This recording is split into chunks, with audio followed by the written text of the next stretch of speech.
Reka nkomeze kwifuriza kugira ibihe byiza cyane aho dukurikira amakuru yacu ndetse n'ibiganiro bigiye bitandukanye. Ni amakuru tugenda tukugezaho. Reka rero wowe wakoze subscribe, ni byiza cyane nimba utarayikora nawe wayikora kugira ngo tuzatugumiza tubana mu makuru ndetse n'ibiganiro tugenda tukugezaho. Reka tunyarukire mu karere ka Muhanga aho umusore wakingiranye umwana w'imyaka 17 akamusambanya ari gushakishwa. Uwamamaye rero Nyiramajyambere Specioza wamamaye ku mvugo ahari banza nashonje yitabye Imana. Tukiri aho ngo rero Nyanza abagabo babiri baturikanywe n'ingunguru batekeragamo kanyanga. Reka amakuru yose tuze tuyaganiro tuyarambure. Niba utarakora subscribe wayikora kugira ngo tuze tugomeza tubana mu makuru yacu ndetse n'ibiganiro. Muhanga rero umusore wararanye umwana w'imyaka 17 ari guhigishwa uruhindu. Umuvugizi wa polisi mu ntara y'Amajyepfo CP Kamanzi Hassan yatangaje ko umusore ukekwaho gusambanya umwana w'imyaka 17 wo mu karere ka Muhanga ari gushakishwa n'inzego z'umutekano kuko ikirego cyamaze gutangwa. Byatangajwe rero ko uyu musore wo mu murenge wa Kibangu mu karere ka Muhanga yakingiranye umwana w'umukobwa mu nzu ku itariki ya 27/2025 mu masaa 4 z'igitondo, akamukingurira umunsi ukurikiyeho mu masaha ya mu gitondo yamusambanyije. CP Kamanzi Hassan mu kiganiro yagiranye na TV1 yatangaje ko uyu musore ari gushakishwa n'inzego zishinzwe umutekano ndetse ko n'ikirego cyatanzwe mu nzego zirebwa n'iki kibazo mu karere. Yagize ati umubyeyi w'uyu mwana mu masaha 10 nibwo yatanze ikirego. Ubwo rero ibindi bijyanye no gushaka uwahohoteye umwana byatangiye rwose. Umuryango w'uyu mwana wasobanuye ko bari babuze umwana wabo w'umukobwa ku mugoroba wo ku itariki 27 Nzeri.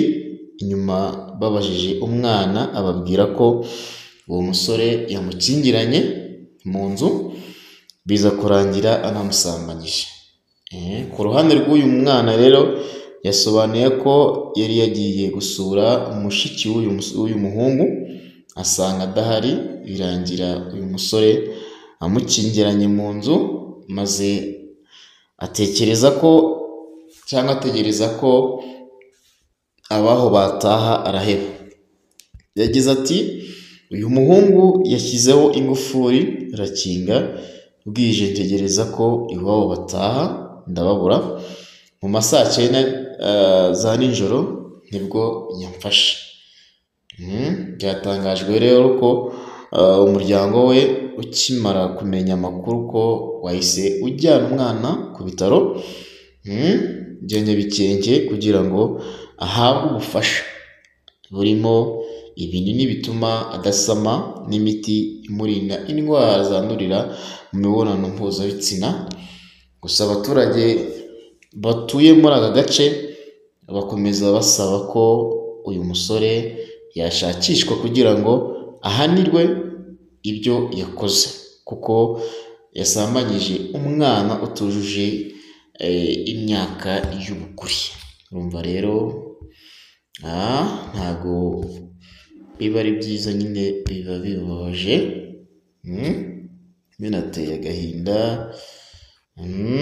Wamamaye rero ku mbuga nkoranyambaga Nyiramajyambere Specioza nawe bikaba bivuga ko yitabye Imana.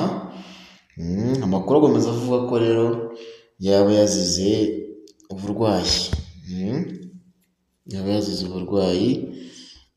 kuko uyu mumama rero yagiye amamara ku mbuga nkoranyambaga ku ijambo rivuga ati ahari nashonje. Ahari nashonje rero bikaba bivuga ko nawe yaba yitabye Imana. Nyiramajyambere Specioza zamamaye ku mvugo ahari banza nashonje yitabye Imana. Nyiramajyambere Specioza umubyeyi wo mu karere ka Rulindo, umurenge wa Base, maze igihe azwi cyane ku mbuga nkoranyambaga, yitabye Imana azize uburwayi. Amakuru rero yemeza ko yaguye mu bitaro bya kaminuza bya Kigali CHUK, aho yararwariye ari naho kwitabwaho n'abaganga. Nyiramajyambere rero yabaye icyamamare ubwo yagiraga ikiganiro n'umunyamakuru agira ati ubanza ahari nashonje. Ijambo ryafashe indi ntera rikamuhindura umuntu uvugwa cyane ku mbuga nkoranyambaga. Muri icyo kiganiro yarimo yasabaga Perezida Paul Kagame ko yakomeza gufasha abasigajwe inyuma n'amateka, by'umwihariko bakabona amafaranga yo kubaka icyuzi cyabafasha mu mibereho yabo.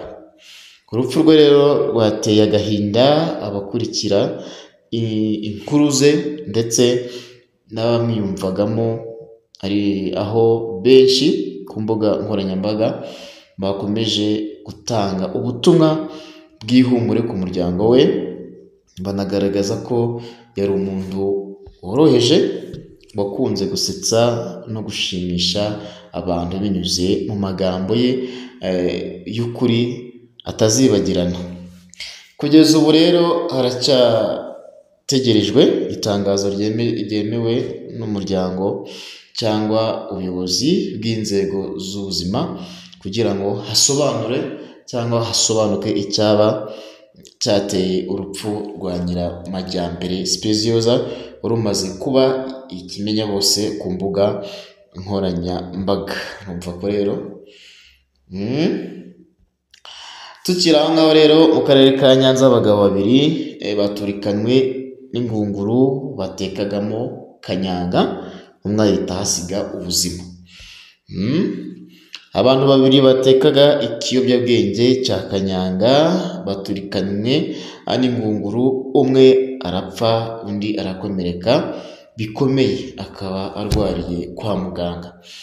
Mu ijoro ryakeye tariki ya 30 z'ukwezi kwa 9 2025 nibwo mu mudugudu wa Kigarama mu kagari ka Nkomero mu murenge wa Mukingo mu karere ka Nyanza humvikanye urupfu rutunguranye rw'umugabo witwa Edouard Ntabanganyimana, bikekwa ko yari atetse ikiyobyabwenge cya kanyanga mu rugo iwe. Umuvugizi wa polisi yo mu ntara y'Amajyepfo CP Kamanzi Hassan yemeje aya makuru, avuga ko ingunguru yari itetswemo kanyanga yaje gushyuha iturikana nyakwigendera wari kumwe n'undi muntu witwa Nizeyimana. Uyu we yakomeretse bikomeye akaguru n'akaboko by'ibumoso. Umurambo wa nyakwigendera rero wajyanwe ku bitaro bya Gitwe mu karere ka Ruhango kugira ngo ukorerwe isuzuma. Uwakomeretse bikomeye nawe ari kwitabwaho n'abaganga mu bitaro bya Gitwe. Umuvugizi wa polisi mu ntara y'Amajyepfo CP Kamanzi Hassan avuga ko n'ubundi uwakomeretse agomba gukurikiranwa.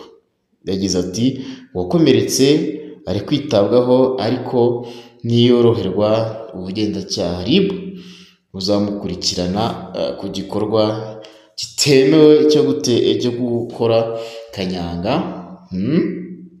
Umurenge wa Mukingo rero mu karere ka Nyanza hakunze kuvugwaho ko hakorwa kanyanga.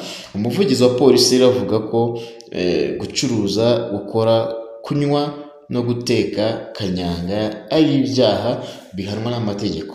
Avuga ko hari n'abantu babikora bikabagiraho ingaruka zikaba gutakaza ubuzima, kandi azi neza ko bibujijwe. uzajya abikora rero polisi izamufata imushyikirize RIB imukurikirane. Nuko rero reka tubashimire mwebwe twemeza kubana mu makuru yacu ndetse n'ibiganiro mukomeze mugire